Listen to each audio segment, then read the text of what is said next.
Story സ്പേസിലേക്ക്, ഈ കഥയിടത്തിലേക്ക് പ്രിയപ്പെട്ട എല്ലാവർക്കും സ്വാഗതം. തുടരാം വിക്രമാദിത്യ മഹാരാജാവിൻ്റെ കഥകൾ. ഇന്ന് വേതാളം പറഞ്ഞ രണ്ടാമത്തെ കഥ കേൾക്കാം. കഥയുടെ പേര് ഒരു കന്യകയും 3 യുവാക്കളും. വീണ്ടും വിക്രമാദിത്യൻ മുരിക്കുമരത്തിൽ നിന്ന് വേതാളത്തെ പിടിച്ചിറക്കി തോളിലിട്ട് നടക്കുന്നതിനിടയിൽ അദ്ദേഹം ആ ശബ്ദം വീണ്ടും കേട്ടു.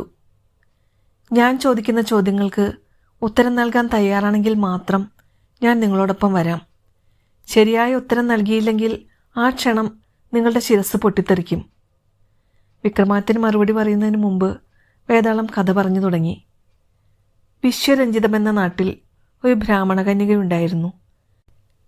ആ കന്യകയെ ഭാര്യയാക്കണമെന്ന് ഒരു ബ്രാഹ്മണ യുവാവ് മോഹിച്ചു. പെൺകുട്ടിയുടെ പിതാവിനെ കണ്ട് അയാൾ തൻ്റെ ഇംഗീതം അറിയിച്ചു. പിതാവ് സമ്മതം മൂളി.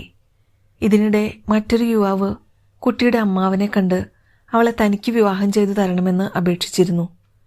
അങ്ങനെയാവട്ടെ, വേണ്ട ഒരുക്കങ്ങൾ നടത്തിക്കൊള്ളൂ എന്ന് അമ്മാവൻ പറഞ്ഞു. മൂന്നാമതൊരാൾ പെണ്ണിൻ്റെ അമ്മയെ കണ്ട് അവരുടെ മകളെ തനിക്ക് വിവാഹം ചെയ്തു തരണമെന്ന് ആവശ്യപ്പെട്ടു. അങ്ങനെയാകട്ടെ എന്ന് മറുപടിയും പറഞ്ഞു. ഇങ്ങനെ യുവാക്കൾ സമീപിച്ച കാര്യം അമ്മയോ അച്ഛനോ അമ്മാവനോ തമ്മിൽ പറഞ്ഞിരുന്നില്ല. സമയമാകട്ടെ എന്നു കരുതി മൂവരും കഴിഞ്ഞു. ഒടുവിൽ വിവാഹക്കാലമായി. 3 യുവാക്കളും രംഗത്തെത്തി. അപ്പോഴാണ് മുതിർന്നവർ മുൻപ് നടത്തിയ വാഗ്ദാനങ്ങളുടെ കഥ വെളിവാക്കിയത്. ഇനി എന്താണ് നിവൃത്തി? ആ 3 പേരെയും ഒഴിവാക്കുകയല്ലാതെ വേറെ വഴിയില്ല. യുവാക്കൾ ന്യായാധിപനെ സമീപിച്ചു. താൻ മൂലം ഇങ്ങനെയൊക്കെ സംഭവിച്ചതിൽ യുവതിക്ക് വല്ലാത്ത മനസ്താപമുണ്ടായി. ആ വിഷമത്തിൽ അവൾ മരിച്ചുപോയി. 3 യുവാക്കൾക്കും വല്ലാത്ത വിഷമമായി.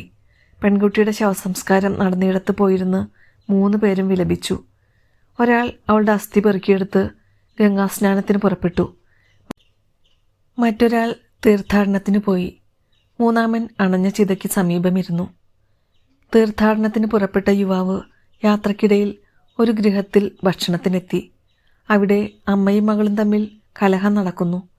കോപം മൂത്ത മാതാവ് അവളെ തീയിൽ തള്ളിയിട്ടു. അത് കഴിഞ്ഞപ്പോഴേക്കും ആ അമ്മയ്ക്ക് സങ്കടമായി. അവർ ഉടൻ തന്നെ മകളുടെ അസ്ഥിയെടുത്ത് ചേർത്ത് വെച്ച് സഞ്ജീവനി മന്ത്രം ജപിക്കുകയും തൽക്ഷണം മരിച്ച മകൾക്ക് ജീവൻ തിരിച്ചു കിട്ടുകയും ചെയ്തു. എല്ലാം കണ്ടു നിൽക്കുകയായിരുന്നു ആ ബ്രാഹ്മണ യുവാവ്. അയാൾക്ക് ആശ്ചര്യമായി. ആ മന്ത്രം തനിക്കുകൂടി പറഞ്ഞു തരണമെന്ന യുവാവിൻ്റെ അപേക്ഷ ആ അമ്മ സ്വീകരിച്ചു. അയാളെ മന്ത്രം പഠിപ്പിക്കുകയും ചെയ്തു. ഉടൻ തന്നെ അസ്ഥിയും കൊണ്ട് ഗംഗാസ്നാനത്തിന് പോയ യുവാവിനെയും കൂട്ടി അയാൾ പെൺകുട്ടിയെ ദഹിപ്പിച്ച സ്ഥലത്ത് ചെന്നു. അവിടെ 3-മൻ കണ്ണീരോടെ കാത്തിരിക്കുകയായിരുന്നു. അസ്ഥികൂടത്തെ ഒന്നാക്കി സഞ്ജീവനി മന്ത്രം ജപിച്ചതോടെ മരിച്ച ബ്രാഹ്മണ യുവതി ജീവിതത്തിലേക്ക് മടങ്ങിയെത്തി. അതോടെ വീണ്ടും തർക്കമായി. അവളെ 3 പേർക്കും വേണം, പക്ഷേ ഒരാളെ മാത്രമേ വിവാഹം കഴിക്കാനാവൂ എന്ന് യുവതി തീർത്തു പറഞ്ഞു. ഈ 3 പേരിൽ ആർക്കാണ് കന്യകയെ വിവാഹം കഴിക്കാൻ അർഹത? കഥ നിർത്തി വേതാളം വിക്രമാദിത്യനോട് ചോദിച്ചു. ഉത്തരത്തിന് താമസമുണ്ടായില്ല. മന്ത്രം ചൊല്ലി പെൺകുട്ടിക്ക് ജീവൻ കൊടുത്തവൻ പിതൃതുല്യനാണ്.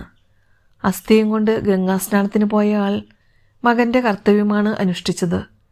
ചിതയ്ക്കരികിൽ പ്രിയതമയുടെ വേർപാടിൽ മനംനൊന്ത് കഴിഞ്ഞവനെ ഭർത്താവായി സ്വീകരിക്കുകയാണ് ഉചിതം. വിക്രമാദിത്യൻ്റെ മറുപടി കേട്ടയുടനെ വേതാളത്തിനെ കാണാതായി. ആ പഴയ മുരുക്കുമരത്തിൽ വേതാളം വീണ്ടും തലകീഴായി കിടക്കുന്നുണ്ടായിരുന്നു.